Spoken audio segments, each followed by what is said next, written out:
የኛ እይታ ቻናላችንን ሰብስክራይብ፣ ላይክ፣ ሼር በማድረግ እንዲሁም ኮሜንት በመስጠት አበረታቱ። ሰላም ጤና ይስጥልን። ይህ የኛ እይታ ፕሮግራም ነው።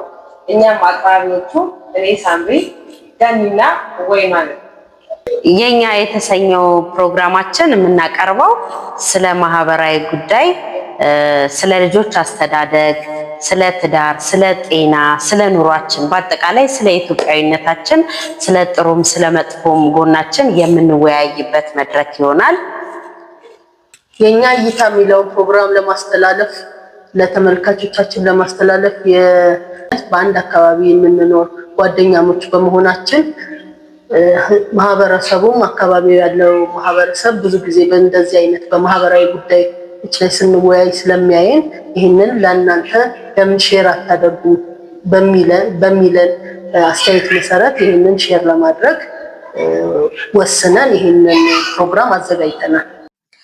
እሺ፣ ዛሬ ያው የመክፈቻ ፕሮግራማችንን ብዙ ቦታ ላይ የቤት ስራ የሆነ ይመስለኛል። እኔ ጋም ያለ ነገር ነው፣ ጎረቤቶቼ ጋም እህት ወንድሞቼ ጋም ያለ ነገር ነው እና እስቲ ቲኔጀር ልጆችን እንዴት ማሳደግ አለብን፣ እንዴት አንድል ማድረግ አለብን የሚለውን ነገር ብንወያይ ምን ይመስላችኋል?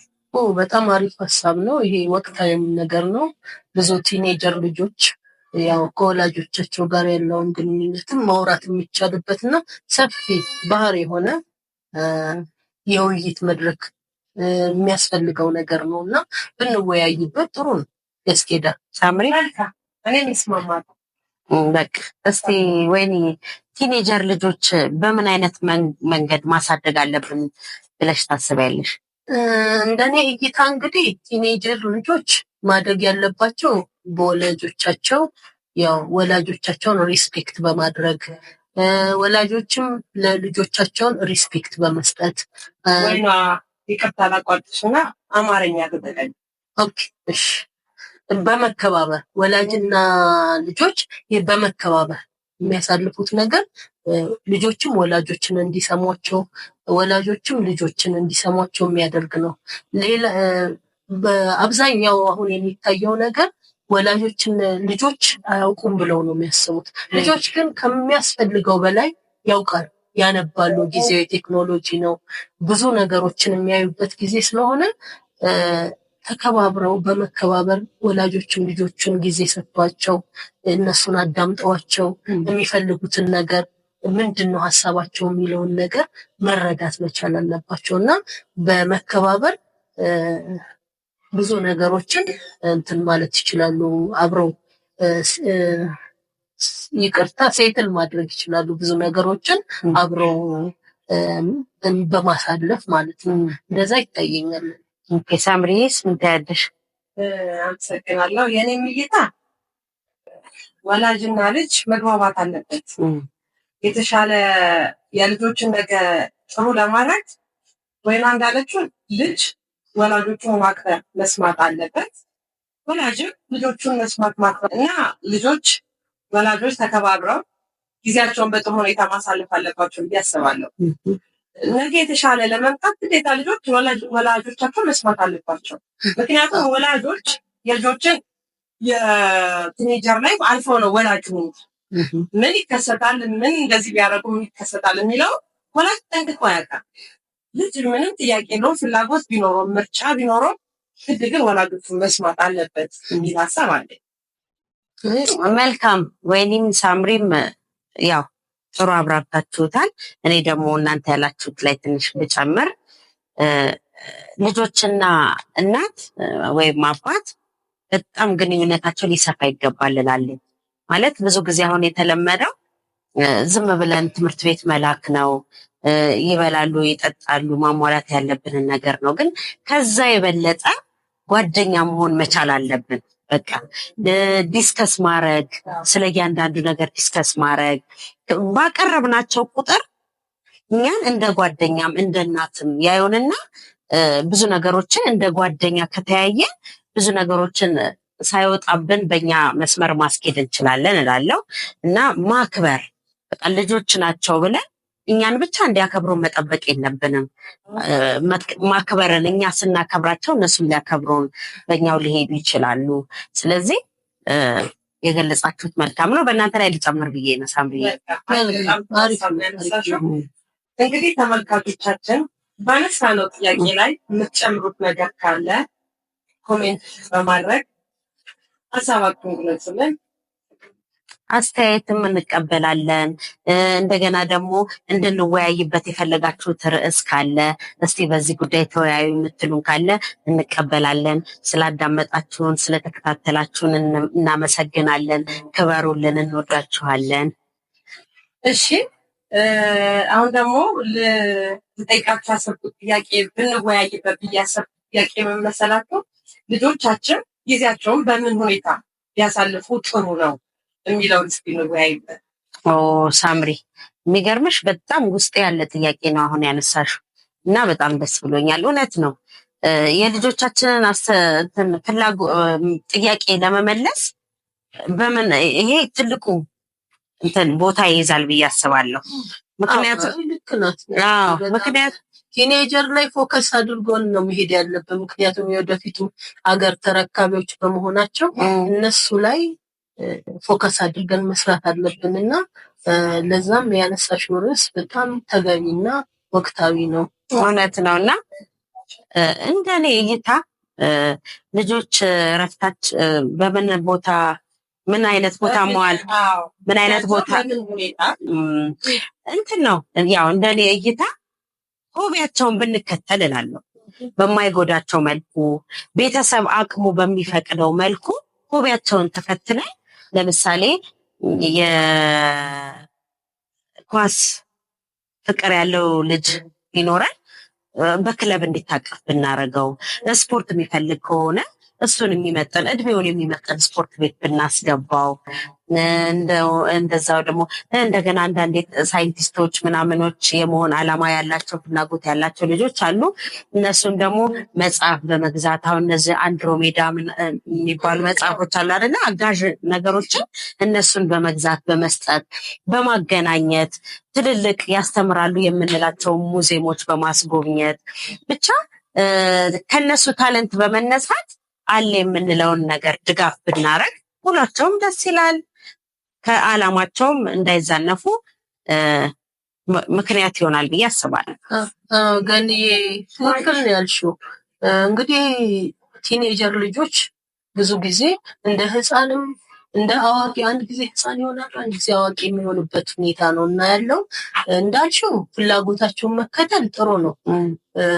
ነገር ግን እንደ ህፃን ሲሆኑ ጌሞች ያስፈልጓቸዋል። ሁሉንም ነገር ማየት አለባቸው። ለማወቅ ፍላጎታቸውንም ለመከታተል ሁሉንም ነገር ማየት፣ የትኛው ጥሩ ነው የትኛው መጥፎ ነው፣ እንደነሱ ይሆናሉ አይሆናቸውንም የሚለውንም ነገር ለማየት እንደ ህፃን ሲሆኑ በሚሆንበት ሰዓት ጨዋታዎች የተለያየ ጨዋታም ተጫውተው ማደግ አለባቸው። መጽሐፍቶችን እንዲያነቡ ማበረታታት። ምክንያቱም ከመጽሐፍ ብዙ እውቀት ይገኛል። ጊዜያቸውን አብዛኛውን ጊዜ እንደውም እኔ ቲኔጀር ልጆች በማንበብ ቢያሳልፉ ጥሩ ነው እላለሁ። ግን ጨዋታም እንዳለ ሆኖ ማለት ነው። ሁለቱንም ነገር ሳይድ ባይ ሳይድ ማሳለፍ እንዳለባቸው ነው እንግዲህ የሚታይ። አሪፍ እይታ ነው ያያችሁትና እውነት ነው። ልጆች ጊዜያቸውን በጥሩ ሁኔታ ቢያሳልፉ ማንኛውም ወላጅ ደስ ይለዋል። ነገር ግን ልጆች ያንን ይፈልጋሉ ወይ? ያንን ያደርጋሉ ወይ? አሳቢ ተረድቼሻለሁ። ግን ምን መሰለሽ ሳምሪ፣ ለዛ ነው ሆቢያቸውን መከተል ያልኩት ቅድም። ለዛ ነው እውነት ነው። ግን ያልሽ እዚህ ጋር ሆቢያቸውን ስትይ ልጆች አይደሉ? ልጆች በባህሪያቸው ስልቹ ናቸው። ዛሬ አሁን እኔ ኳስ መጫወት ፈልጋለሁ ይልሻል፣ ታስገቢያለሽ። 2 ወር ሳይዘገይ በቃኝ ይልሻል። አሁን ወላጅ መወሰን መቻል አለበት። ሆቢው ነው እየተባለ የሚያስፈልገውን ነገር መጣ የለበትም። ለምሳሌ ወይም እንዳለችው መጽሐፍ ማንበብ ካለበት እንደኔ ሀሳብ የመጽሐፍ ጊዜ ቢመደብለት፣ ሆቢው ደግሞ ኳስ ነው የኳስ ጊዜ ቢመደብለት፣ ኢንተረስት ላይ ብቻ ፎከስ ካደረገ ማግኘት ያለባቸውን ይህን ሶሻል ሊሆን ይችላል። ሶሻል ላይ ያላቸው አክቲቪቲ ከጓደኞቻቸው ጋር ከቤተሰብ ጋር ያላቸውን አክቲቪቲ የሚገድበባቸው ይመስለኛል። አዎ ሳምሪ፣ እኔ ግን ቅድም ተናግሬያለሁ፣ ብዙም አልሰማሽኝም ማለት መሰለኝ። ያልኩት ምንድነው ሆቢያቸውን ተከትለን በእረፍት ጊዜያቸው የሚያደርጉትን ነገር አይደለም። ግን አንዳንድ ልጆች አሁን ለምሳሌ መገጣጠም አንቺ እንዳልሽው የሆነ ነገር ያንን ከዛ አገናኝተው አሁን እነሱ ልጆች ምን ወደፊት ምን ይሆናሉ ተብሎ ነው የሚታሰብ ወይም ደግሞ ይሄ ሪሰርች ነገር የሚሰሩ ኢንጂነር አሁን ለምሳሌ መኪና ኮንስትራክሽን ምናምን የሚወዱ ነገሮች ሊሆኑ ይችላሉ። እነሱ ኢንጂነሮች ሊሆኑ ይችላሉ። መጽሐፍ ማንበብ የሚወድ ደግሞ ከሆነ ደግሞ ይሄ አካዳሚሻን ወደዛ የሚሄድ ሆቢ ማየት ጥሩ ነው። ሁሉንም ነገር ግን ማየት አይደለም። አሁን የልጆችን ሆቢ ተከተልን ማለት እኮ 100% አንድና አንድ የእነሱ ብቻ ይሆናል ማለት እኮ አይደለም። ግን ሰፊውን ሽፋን ቢያገኝ እነሱን የማይጎዳ ከሆነ እኛን የማይነካ ከሆነ ሰፊውን ሽፋን በሆቢያቸው መሰረት ብንሄድ ነው እንጂ እኮ ግዴታ አሁን ለምሳሌ የኔ ልጅ እግር ኳስ ቢሆን ሆቢ 100% ያለውን ሰዓት በጠቅላላ እግር ኳስ ላይ ያሳልፍ እኮ አይደለም። ግን ሰፊውን ነገር ለዛ ብናረግለት ምንድነው የሚፈልገውን ነገር ከሰጠነው በኋላ የምንፈልገውን ራሱ ለመቀበል ጊዜ አይፈጅም። ገብተሻል? ያስማማናል። እውነት ነው። እንግዲህ ጠቅላላ ስናረጋው ይህን ሀሳብ ልጆቻችን የሚፈልጉትን ነገር ልናሟላላቸው ግድ ነው፣ ቤተሰብ አቅም በፈቀደ መልኩ። ልጆችም የቤተሰብን ፍላጎት ኢንተረስት ተረድተው ቤተሰብ በሚልበት ደረጃ በተሻላቸው አቅም ቢሆኑ ነጋቸው የተሻለ ይሆናል ብዬ አስባለሁ። ከምንም በላይ ቅድም ተናግሬዋለሁ። አሁንም ትክክለኛ የቲኔጀር ልጆችና የወላጆች ዋና ቁልፍ ብዬ የማስበው ነገር መናበብ፣ ጓደኛ መሆን፣ ማቅረብ። በቃ እሱን ነገር እኔ በጣም አሰምርበታለሁ። ጓደኛ ከሆንሽ ደግሞ ምንም የሚደብቁሽ ነገር የለም። የሚያስፈራም ለመናገር የሚያስፈራም ነገር ቢሆን እንደ ጓደኛቸው ስለሚያስቡሽ ይነግሩሻል። ስለዚህ አንቺ ትከታተያቸዋለሽ፣ በዛ ሀሳባቸውን እንዲገልጹ ታደርጊያቸዋለሽ። ጓደኛሽ ሲሆኑ ልክ እንደ ጓደኛቸው የሚፈልጉትን ነገር ይነግሩሻል። በዛ ውስጥ አንቺ ምንድነው ይሄ ያስኬዳቸዋል ወይ ሼፕም ለማድረግ ትጠቀሚበታለሽ። ጥሩ ነው። ጓደኝነት በሁሉ ነገር መሰረታዊ ነገር ነው ብዬ ነው የማስበው። እህቶቼ በጣም ጥሩ ሀሳብ ነው ያነሳችሁት። ተመልካቾቻችን ይህ የኛ እይታ ነው። ሀሳብ አለን የምትሉትን ሀሳባችሁን፣ ጥያቄ አለን የምትሉትን ጥያቄያችሁን ኮሜንት ላይ በማስቀመጥ ሀሳባችሁን ሼር አድርጉን። አዎ እኔ እንደ ማጠቃለያ የምጨምረው ነገር ደግሞ ምንድነው ሊለመድ የሚገባው ነገር የመግባቢያ ደግሞ ድልድይ ነው፣ ቁልፍ ነው ብዬ የማስበው ነገር ዲስከሽን በጣም ሊለመድ ይገባል። በቃ ዲስከሽን በግልጽ ያለውን ነገር በግልጽ አውጥቶ ለማውራት የሚመች ትልቅ መሳሪያ ነው እላለሁ። ዲስከሽን ልመድ። የኛ እይታ